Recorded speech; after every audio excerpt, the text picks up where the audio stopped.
এই একলা ঘর আমার দেশ, আমার একলা থাকার অভ্যেস। ভাবি কিছুতেই ভাববো না তোমার কথা, ও বা টেলিফোনের পাশে বসে। তবু গভীর রাতের অগভীর সিনেমায় যদি প্রেম চায় নাটুকে বিদায়, আমি আচ্ছন্ন হয়ে পড়েছি আবার, দেখি চোখ ভিজে যায় কান্নায়। না না কাঁদছি না, তোমায় ভাবছি না, মনে পড়ছে না তোমাকে।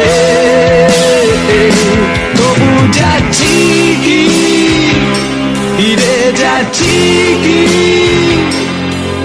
সেই ফেলে আসা অতীতে, সেই ক্ষতিতেই।